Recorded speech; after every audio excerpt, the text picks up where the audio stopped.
નમસ્કાર મિત્રો. પ્રોટીનનો સ્ત્રોત એવા વિવિધ પ્રકારના કઠોળ ખાવાથી ઘણા લોકોને ગેસ અને એસિડિટીનો પ્રોબ્લેમ થતો હોય છે. કઠોળ એની અંદર પ્રોટીનનું વિશેષ પ્રમાણ રહેલું હોય છે અને એના લીધે એસિડ રિફ્લક્સનો પ્રોબ્લેમ થતો હોય છે. આપણા દેશમાં અને ગુજરાતમાં પણ સૌથી વધારે જો કોઈ દાળ ખાવાતી હોય તો તુવેરની દાળ છે, જે પ્રોટીનનો ઉત્તમ સ્ત્રોત છે. એ સિવાય રાજમા, ચણા, લીલા કે પીળા વટાણા, એનાથી પણ ગેસનો પ્રોબ્લેમ બનતો હોય છે.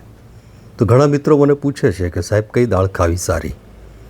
તો આયુર્વેદમાં મગ અને મસૂરની દાળ કે જે પચવામાં હલકી છે તે આપ ખાઈ શકો છો.